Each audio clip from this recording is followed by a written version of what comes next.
The Cabinet Secretary will take questions at the end of his statement, and so there should be no interventions or interruptions. And I call on Michael Russell. 15 minutes, please, Cabinet Secretary. Thank you, Presiding Officer. Presiding Officer, when this statement was first agreed by the Bureau, it was intended to give the Scottish Government's response to the outcome of the so-called meaningful vote in the House of Commons. Right up until early Monday, even in the face of press reports to the contrary, the UK Government was adamant that such a vote was going to take place. On Sunday, the Brexit Secretary said the vote is going ahead. On Monday morning, the Scottish Secretary, the always loyal and always straightforward David Mundell, speaking from Peterhead Fish Market, was adamant that the vote was on. And that paragon of plain speaking, Michael Gove, when asked directly on Monday the question, is the vote definitely 100% going to happen, answered with a single word, yes. Yet just minutes later, the press was being briefed by other Cabinet Ministers that the vote was off. Presiding Officer, Monday morning was a watershed moment. It revealed for all to see that what is now in office in the UK is a government in a state of collapse. And the Prime Minister, who could not command the support of the House of Commons on Tuesday, does not now command the confidence of many in her own party. It's a government out of ideas, out of talent, out of time, and needing to be put out of office. Most seriously of all, it's a government whose word from any minister cannot be trusted, and indeed isn't trusted by anyone who has to work with it. That's why the EU is insisting so strongly on a watertight backstop. It simply does not trust the UK government to honour its commitments, no matter what any minister says.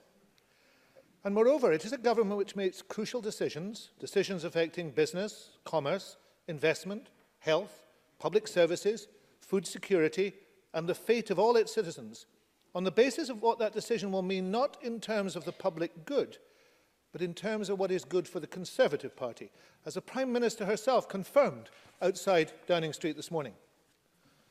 Later this afternoon, my colleague Derek Mackay will deliver his budget statement against that backdrop, a backdrop of uncertainty and insecurity in the public finances caused by the Tory Brexit chaos. That is an intolerable situation in which the UK government are placing the people of Scotland, and it cannot go on.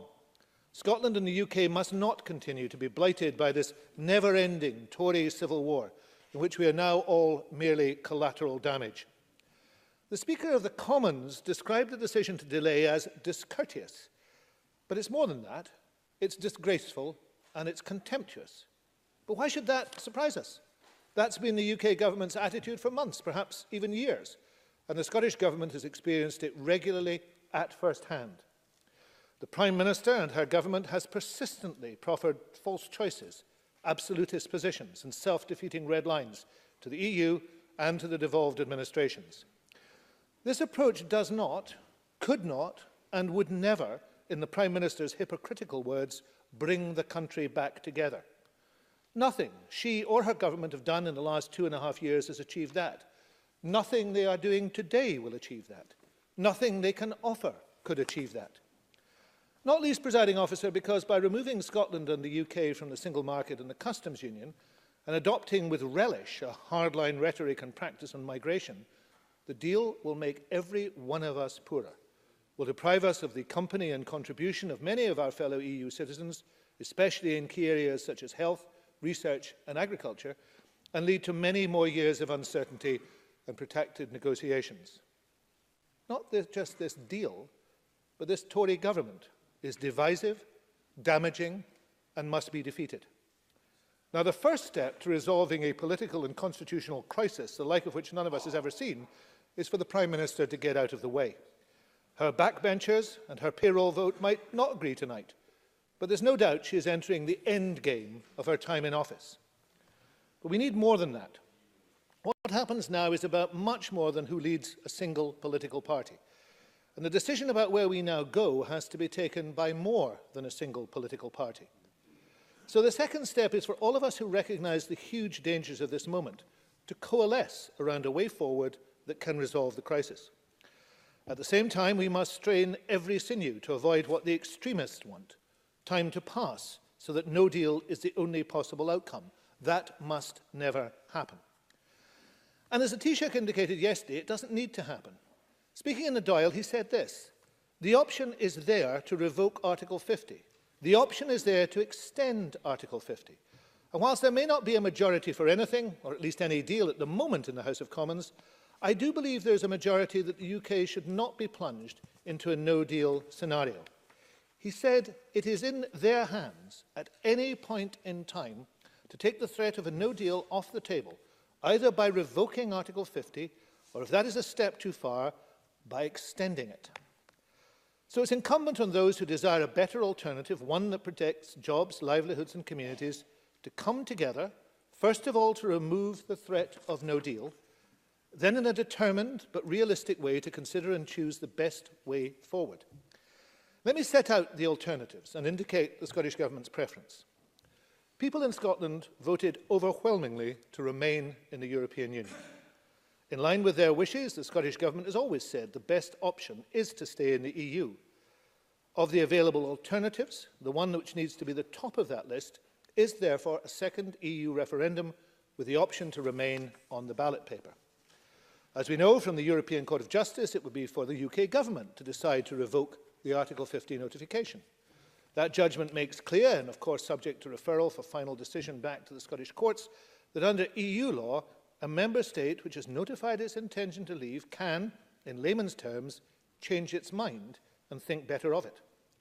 It's no longer an option for the UK Government to claim no such process is possible. So with that certainty in place, putting the choice back in the hands of the people must now be taken seriously. The Court of Justice said that notice of revocation must be made in accordance with the constitutional requirements of a member state and must be unequivocal and unconditional. It therefore seems likely that, consistent with the process for notification in the first place, a referendum, followed by an Act of Parliament, would be a sensible way forward. First, though, the Prime Minister must go to Brussels and make a request to extend Article 50. She could actually do that at the European Council tomorrow, presuming she's still in office. And as we have seen, the Taoiseach and others have said they would consider that if the request was made for reasons of significance, rather than just to save her political scalp for a few more days. Those reasons would include a referendum with a clear choice to remain. That approach is possible. It's likely to succeed, to create the space needed for calm thought and wider agreement. By contrast, renegotiation, on which the Prime Minister is now fixated, is not possible, nor will it succeed in producing a majority in favour of the Prime Minister in the House of Commons. That way lies more confusion, more insecurity and more constitutional chaos. An extension would be needed, as the UK Parliament would then go on to pass legislation to set the rules for a referendum and agree a timetable, which, whilst truncated, would probably mean nothing earlier than the late spring or early summer. Now, I trust those in the Chamber across all parties who campaign to remain in the EU will agree with me that a second referendum resulting in retaining our EU membership would be a good outcome for Scotland.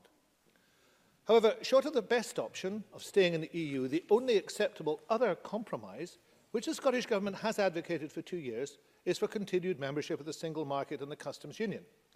Now, I stress that would only be acceptable if there was absolutely no chance of staying in the EU. That option of single market and customs union membership could only be achieved if the UK accepts all of the obligations and benefits which go with it, including the 4 freedoms. That, of course, would allow the continuation of freedom of movement, which is essential for Scotland and for almost every sector of economy. The UK Government could request an alteration to the political declaration to make clear that the UK wishes the basis of the future relationship to be in the EEA and the customs union, with all the rights and obligations that go with that. And in such circumstances, the Irish backstop would never need to come into force. We could then use the transition period to negotiate the detail of the UK's EEA association agreement, including in those areas which do not come as part of the existing EEA agreement for EFTA countries. The third possibility is a general election. I suspect this would be harder to pass in the House of Commons, but the SNP would support such an option arising out of a successful vote of confidence. But such a vote of confidence needs the votes of the principal opposition party to succeed. Presiding Officer, I want to say 2 final things. The first is on preparedness for all eventualities. No responsible government should allow the UK to fall out of the EU in a disorderly way or even in a managed way, as some of the Brexit fanatics are now talking up. As we have seen, the UK Government could remove that threat this week. But unfortunately, that's not a step the Scottish Government can take unilaterally. And so we must, as a responsible government, continue our preparations for such an outcome. As previously indicated, I intend to make a further statement next week on those preparations. I assure the Chamber that the Scottish Government is doing everything it can to prepare for such an eventuality. But equally, I must make it clear that no government will be able to do everything required in such circumstances. Secondly, I want to make it clear it's not just the Brexit clock that is ticking. For 2.5 years, the Scottish Government has proposed compromise after compromise and spent hundreds, probably thousands of hours in discussion and negotiation. I believe that we at ministerial and official level have shown tolerance in the face of sometimes willful ignorance of devolution, the flouting of the norms of cooperation, the withholding of information, and the refusal to discuss and negotiate in the positive spirit which we, and I have to say, the Welsh Government, constantly have brought to the table. But we've not been treated as partners, still less as equals. I believe that most MSPs in this chamber have similarly tried to save the UK from the worst excesses of Brexit. But so far, to no avail. We continue to offer solutions, as I have done again today. But if these outcomes are constantly ruled out and arrogantly dismissed by Westminster, arrogantly dismissed by the Prime Minister herself, then we in this Parliament must ask ourselves this question.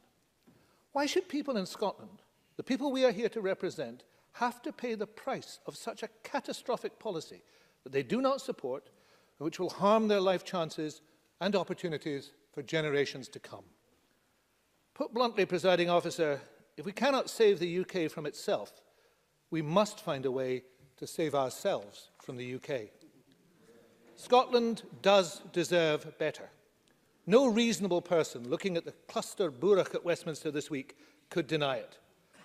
So finding a way to do things better must inevitably become an increasingly important task for everyone, as we all should in this chamber, who believes in our country, in its potential and in our future.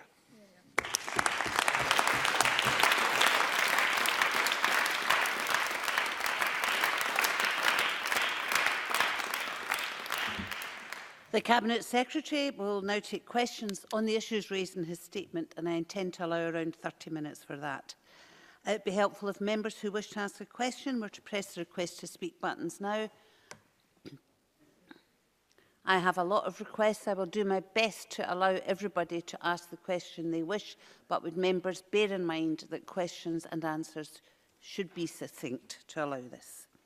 And the first is Adam Tompkins. Thank you, Presiding Officer. I thank the Cabinet Secretary for early sight of his statement. Presiding Officer, everyone here will understand that today is a difficult day with the Prime Minister under unprecedented pressure. And whatever the limitations on what they may be able to say in public, Presiding Officer, on what they may be able to say in public, I know that there are members right across this chamber who privately admire the Prime Minister, her resilience and her tenacity. And whatever... excuse me, Mr Tompkins. We've just started this session. Can we at least start off with a bit of good behaviour? Thank you. Adam Tompkins. Whatever our differences, Presiding Officer, most of us, I think, would concede that she has worked tirelessly to secure from the European Union a deal which she genuinely believes is in the country's best interests. And for my part, I wish her well, and she continues to have my support. Presiding Officer, my role in the ongoing Brexit saga has, I suppose, been twofold. First, I have sought to resist the SNP's attempts to use Brexit as an excuse to launch a second independence referendum campaign, and whatever happens, I will continue to do that.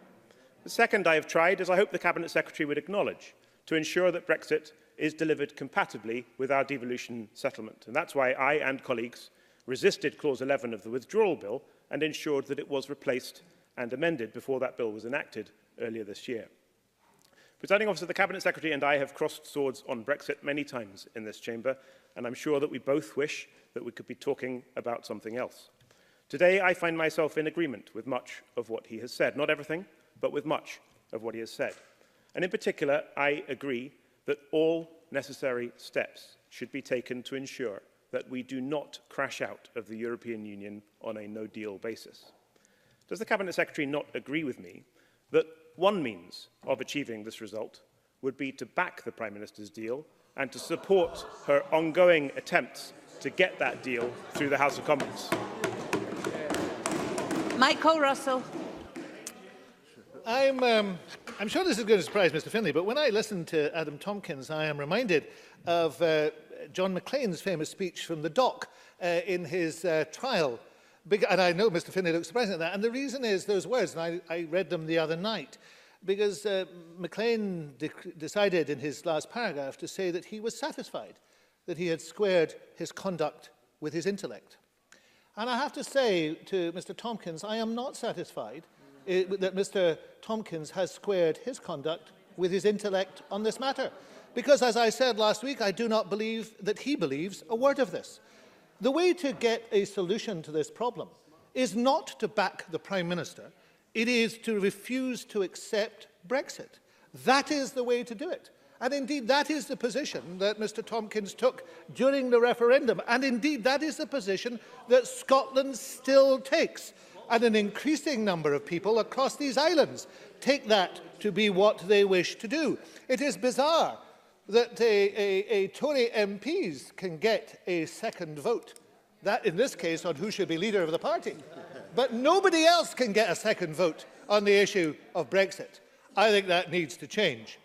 Let me also say this to Mr Tompkins. I respect him, and I have to say, some of what he has said today I would agree with, just as he would agree with some of what I've got to say. But I wouldn't agree with him about admiration for the Prime Minister. My thoughts are not with the Prime Minister and her suffering today.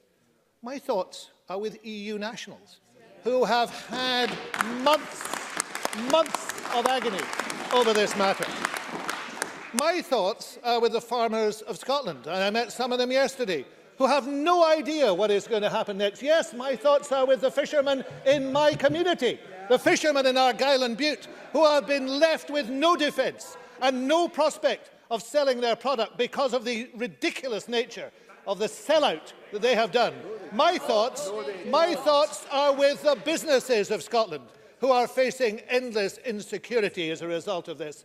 So I am afraid, as far as the Prime Minister is concerned, if I may quote Shakespeare, tear-falling pity dwells not in this eye. Neil Findlay. I fear I feel the rumblings of Maclean having been compared in the same sentence to Adam Tompkins, I'm afraid. The Cabinet Secretary in his statement mentioned the Welsh Government. Can I first of all begin by congratulating Mark Drakeford on his election as First Minister. Presiding Officer, these are very dangerous times for our country, our economy and our communities. Businesses are in a state of flux, with no idea how to plan for the future. The pound has fallen and jobs are at risk. For the first time in 1,000 years, the government has been held in contempt of Parliament. The Prime Minister is weak, incompetent, shambolic, embarrassing and utterly hopeless.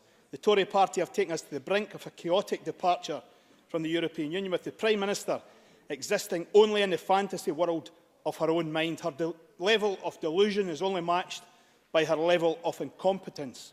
However, she can always rely on the supine sheep in the Scottish Conservative Party, even following the humiliation of David Mundell on Monday at Peterhead Fish Market. On the one hand, she spends weeks warning a diminishing band of people who pay any attention to her that this deal cannot be changed, only then to pollute the atmosphere, flying around Europe in a vain attempt to change the deal she said was fixed. Presiding Officer, the Prime Minister has zero credibility, is sidelined in Europe, is in contempt of Parliament, loathed within her own party. The DUP have bailed out. Her time is up. And the country is crying out for change. So does the Cabinet Secretary accept that this goes way beyond Brexit?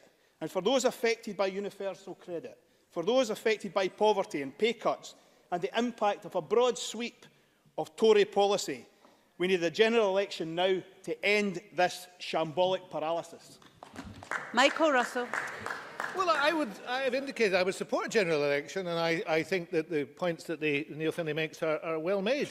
It is not simply the Prime Minister that is the problem, it is the Tory government that is the problem.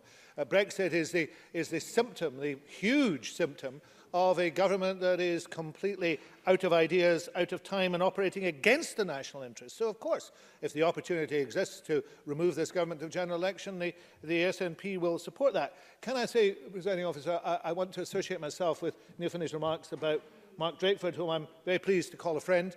I've worked with him over the last 2.5 years in very difficult circumstances. I congratulated him privately on Thursday when he was elected leader of the Labour Party in Wales, and I am very pleased to see him as First Minister in Wales. And I hope I will have the opportunity to go on working with Mark, because I regard Mark's contribution to this has been very significant. It does show that you can work across party on these issues and manage to maintain a constructive and positive working relationship, and an effective one. You may not agree on the final destination, but you certainly agree on the road that we have to take.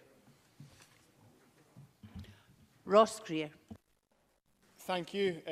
Presiding Officer, on behalf of those of us who took the case to the European Court of Justice, can I thank the Cabinet Secretary and the Scottish Governments for their supportive words since the ruling came in. We always knew that Article 50 could be revoked. We now have absolute legal clarity that that is an option, that this crisis can be ended, and that a people's vote is the most likely way to achieve that. So can I ask the Scottish Government, what are they, rather than the SNP as a party, but what is the Scottish Government doing to ensure not just that a people's vote becomes more likely, but to ensure that were it to be passed in the House of Commons, that it can be facilitated as easily as possible here in Scotland? Michael Russell. I congratulate Ross Greer for his part that he has played in it. He had a faith and a confidence in the outcome which some of us did not have, and therefore I'm always pleased to be proved wrong in such propitious and happy circumstances. And I paid tribute to those involved yesterday in an answer to a question from Mr Crawford. I gave Ross Greer a name check, and I do it again here today. In terms of our role, of course, if we have a role to play in facilitating a referendum, we will play that role. This would be, presently, as I understand it, a United Kingdom referendum. It would therefore be run according to United Kingdom electoral law, but there would be a role for returning officers, for example, within Scotland to be involved. Wearing another hat with my responsibility for elections, I would be glad to do everything we can to help and facilitate that. And should the referendum bill be passed, then, of course, we will row in to make sure that that takes place. We have some experience in referendum bills, so if people would like some advice on a referendum bill, I also think that we'd be happy to give it. Tavish Scott. Presiding Officer, the one thing the Prime Minister refused to do at Prime Minister's questions earlier today was remove the threat of a no-deal Brexit. I'm sure the Cabinet Secretary noted that. Given that Jeremy Corbyn seems so reluctant to propose a motion of no confidence in this chaotic UK government, what is the Scottish Government going to do to try and make that happen with other parties at Westminster? Michael Russell. I think I've tried to indicate in my statement. I think it's important that we continue to have dialogue. We continue to talk about how we can get things forward. So I'm not going to use this opportunity to attack the Labour Party on this. I am, and I know that will disappoint some. But what I am going to do is to say, as I've said in my statement, I don't think a motion of no confidence could succeed without the support of the principal opposition party. So that's Mr. Finnish out of the DUP. I think there are circumstances where that might not be the case. But what we need to do is to make sure that we continue to find a way to work together. And I go back to what I said about Mark Drakeford. I've been very struck over the last 2.5 years of the possibility and the potential that comes from trying to work with people across parties, even if you don't agree on the final constitutional destination. I've tried very hard in this chamber to do the same, and we did it on the continuity bill. I hope that we will continue to do it as these issues arise. So I would be keen that this item moves on in the House of Commons. The SNP stands ready to help move this item on in the House of Commons, but equally we have to do it. We have to find a way to do it together.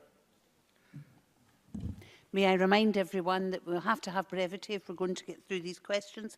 Bruce Crawford, followed by Donald Cameron. Thank you, Presiding Officer. Cabinet Secretary, I wonder, like me, if you have businesses the length and breadth of your constituency, you're deeply concerned about the huge level of uncertainty that surrounds Brexit.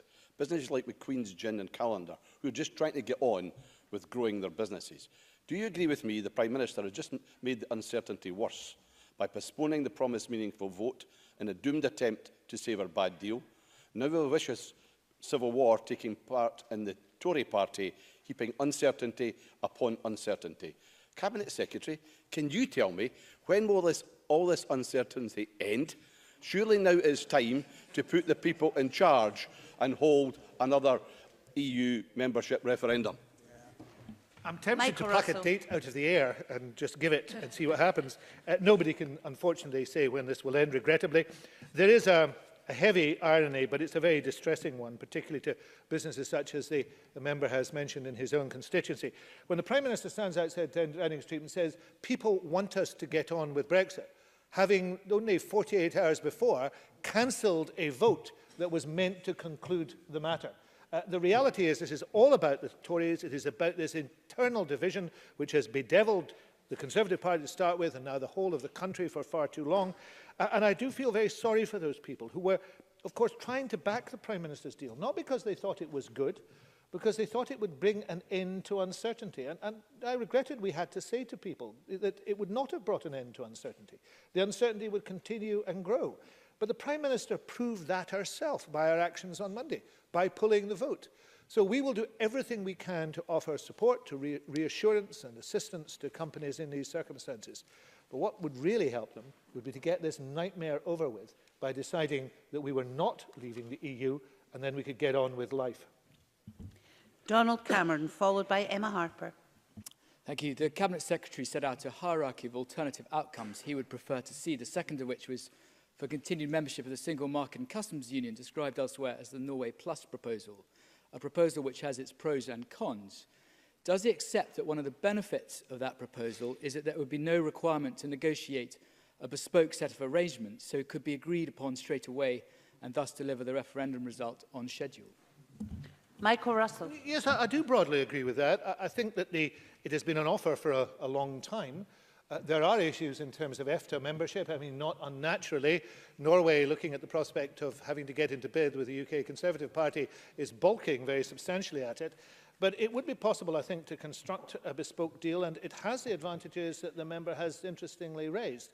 It is clear, it is obvious how it would work, and it also in Scotland has the enormous advantage of continuing the four freedoms, and particularly freedom of movement. And the member knows, because he's a Highland and Islands List member, he knows perfectly well that that is absolutely essential for the Highlands and Islands. Without freedom of movement, then there will be continuing depopulation in the constituency I represent, which the member sought to represent at the last election and may seek to represent again, who knows.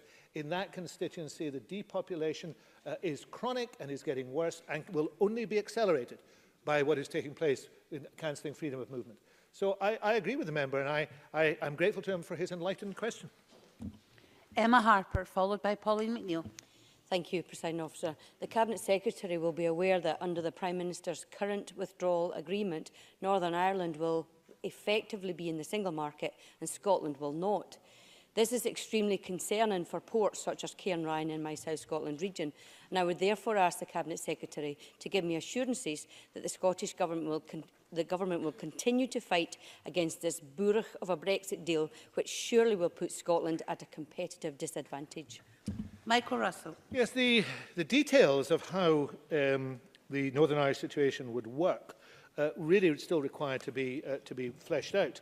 But certainly there would be substantial problems in terms of the ports on the western side of these islands when they were looking towards Ireland, particularly towards Northern Ireland. And that has not been thought through. I heard when the member asked a question some dissent from the Tory benches about whether or not Northern Ireland would continue in a single market. To all intents and purposes, it would. That is absolutely clear from what has been said, and it's quite clear from the answers that ministers have given. There was an attempt by David Liddington, when he gave evidence here to the Joint Committee meeting, to play this down. When you see the list of areas which are involved, to all intents and purposes, this is membership of the single market. It would disadvantage Scotland, but it would create issues in terms of a border down the Irish Sea. I seem to remember that there are prominent Conservatives in Scotland who said they would resign in such circumstances, but I don't remember seeing their resignation letters. Pauline McNeill, followed by Tom Arthur. Thank you. Notwithstanding the level of despair there is across the country today, does the Cabinet Secretary agree that there is still common ground to fight for amongst the Remain parties, especially if we were to be part of a customs union which would negate the need for the backstop to protect the interests of Northern Ireland and the island of Ireland? And is it worth Cabinet Secretary reminding people that we don't really have a deal? What we have is a withdrawal agreement with the detail of a future deal still to be negotiated? Michael Russell. A very important point. The withdrawal agreement is a legally binding agreement about how you get out of the EU. It says nothing about what happens next. The political declaration is not legally binding. It is vague and insubstantial. It is a language of aspiration and nothing beyond that. And that is why there is no security or confidence in Theresa May's deal, because there is no certainty about what will happen next. and that is another reason for saying it should not be supported. So I'm happy to remind people that what we have just been through was actually meant to have been the easy part of the negotiation. We're about to go into a part of the negotiation over a number of years, which is much, much more difficult. And as they haven't been able to manage this with any ability, who knows how bad it could come when they start to manage the hard part. Tom Arthur, followed by Jamie Green. The Cabinet Secretary was absolutely right to quote Shakespeare, because for the Tories, the native resolution has been sicklied over. I cannot believe we're in this position that we're in today. Can you get to your question, please, Mr. Arthur? This line that Theresa May's deal Can is you the get to your only question, deal please, on Mr. the Arthur? table. Does the Cabinet Secretary agree that the European Court of Justice judgment that Article 50 can be revoked by the UK is all the proof needed that the Tories' barely credible claims have been blown out of the water? Michael Russell. I do agree with that. Thank you, Mr. Russell. You caught me unawares there. Jamie Green, followed by Jenny Gilruth. Thank you, Presiding Officer. The Minister made prudent reference in statement to preparations for all potential exit outcomes, and appreciate will be updated on that next week. But can I ask that if in addition to the papers which his government has already produced, in that statement he will provide specific details on any further scenario planning that his government has done, including any potential legislative consequences for this Parliament? Michael Russell. Well, the member will have to wait for my statement next week, but allow me to say that given that the way in which the Tory party have behaved has created these difficulties, that is resulting in an enormous amount of additional work for civil servants, for ministers and for public officials all over, plus businesses, I think that the member would be wise to accept that in doing our best, we will also bring to this chamber as much information as we possibly can. And to simply ask for more and more information would simply add to the burden to create a problem which he has helped to create in the first place. So I think it would be quite useful if he just read the statement, listened to what we were going to say, and perhaps regretted his role in this complete mess. Jenny Gilruth, followed by Claire Baker. Thank you. My constituent, Dr Petra McClay, has lived in Scotland since 2003. She is married to a British citizen. Both her children were born in this country. Dr McClay is a faculty head and has taught in our schools for over 14 years. What assurances can the Cabinet Secretary provide my constituent, who now faces a settled status fee as a direct result of the callous actions of the UK Government? Michael Russell. I have the most enormous sympathy for those who find themselves in that situation. I read a tweet this morning from somebody who admitted that they were standing trying to fill in the form on their phone in the HR department of their company, and they suddenly burst into tears in distress at the experience which they were going through. So I think this chamber would want to make it clear that I hope every single member would regard what EU nationals are having to go through as utterly unacceptable. We apologise for them having to go through that. It is not of our making, but we're deeply sorry about those circumstances. We, as a government, are doing everything we can to help our own employees, so that's not being made easy by the UK government with this matter. But I hope we might get to the stage where this is simply a bad memory, and that we've moved into a situation, we go back to a situation where freedom of movement, which is so valuable to Scotland, and the contribution of those people who have come here is so valuable, that we go back to that situation and we say to those people, honestly, this will never happen again. Claire Baker, followed by Stuart McMillan. Presiding Officer, I'm going to an actual pantomime tonight, but first I'll deal with the pantomime of Brexit and the current Conservative Party. Can I ask if the Cabinet Secretary has more detail on the Court of Justice ruling as to what actions would be in accordance with constitutional requirements, and if he believes that it is possible to deliver a process which is unequivocal and unconditional, given the divisiveness of this debate as it currently rages across the UK? Michael Russell. I think the member raises a good point. The reality is that the Court of Judgment ruling is clear. It is quite obvious that there is a process to be gone through. Interestingly, I saw a Tory MP denouncing the Court of Justice ruling as attacking the UK. Actually, one of the biggest losers on the ruling was the European Commission, whose interpretation of how Article 50 should be rescinded was rejected by the court. There is a simple process to be gone through. The insistence upon constitutional due process is not unexpected or unusual. quite clearly that is actually how Article 50 should be implemented. And Article 50 itself refers to the constitutional due process that would be required to give notice of withdrawal. So it's quite obvious that the court would say if you're going to withdraw that, you must go through the same process. So I think that process is clear. I think constitutional due process in a country that doesn't have a written constitution would be variable, and there would be a number of ways that you could do it. But I would have thought a resolution of the House of Commons would be one, and I therefore think a people's vote informing the resolution of the House of Commons might be a double lock on it. Stuart McMillan, followed by Liam Kerr. Thank you, Presiding Officer. Has the Cabinet Secretary received any assurances from the UK Government about when this vote will actually take place, or does he consider that this is just a cynical attempt to run down the clock, forcing a choice between Theresa May's shambolic deal or a no-deal Brexit? Michael Russell. We have no indication. There is an indication that the UK Government regards itself as bound by the previous resolution that says that there should be something by the 21st of January, but given they change their mind all the time and they change their promises all the time, that might mean absolutely nothing. In these circumstances, I have to say I don't overthink the motivations. It seems to me Theresa May wanted to continue as Prime Minister, and this allowed her to do so. I don't think it's any greater than that, but it is a shameful thing to reflect of the damage that's being done because of that individual ambition. Liam Kerr, followed by George Adam. Thank you, Presiding Officer. In the interest of clarity, the Cabinet Secretary says any notice of revocation must be made in accordance with the constitutional requirements of a Member State. What does the Cabinet Secretary understand those requirements to be? Could the Prime Minister do it under prerogative? Does it require an Act of Parliament or a referendum? Well, it's actually, and I don't like to correct a lawyer, but it is in actual fact the court that says that, and it's the court judgment that says that. I think that any and all of those would do, as I've just said in answer to a previous question. I think the real issue in here is the determination to do it. Once you're determined to do it, you'll find the right way to do it. You could do it by resolution House of Commons. You could add an additional element to that by having a referendum.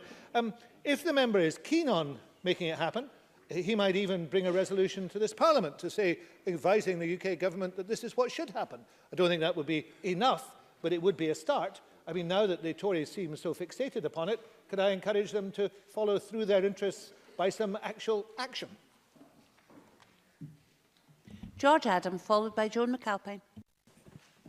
Thank you, Presiding Officer.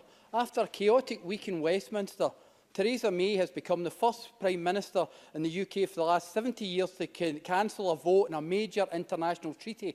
Having ceased to govern in Westminster, does the Cabinet Secretary agree with me that it's time that all parties unite to remove the Prime Minister and pave the way for a people's vote? Michael Russell. I rarely, if ever, disagree with George Adam, and on this occasion I agree with him absolutely. Joan McAlpine. Can I ask the Scottish Government what the financial implications would be for the NHS in Scotland of a no-deal Brexit? There are financial implications for all parts of the public sector in terms of a no-deal Brexit. I will try and give some indications next week when I make a statement on preparations for a no-deal.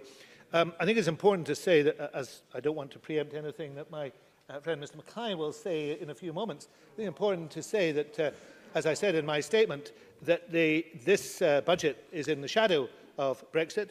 Were there to be a hard Brexit, there would require to be a different set of budgetary figures and requests made, and that is a very serious situation.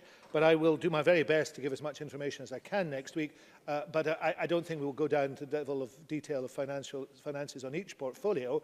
But, for example, the stockpiling of drugs, some of which will have to be stockpiled in Scotland, and the stockpiling of consumables within the health service will cost the Scottish Government money, and that money will have to be brought forward from future years in order to stockpile this year. So there would be implications there.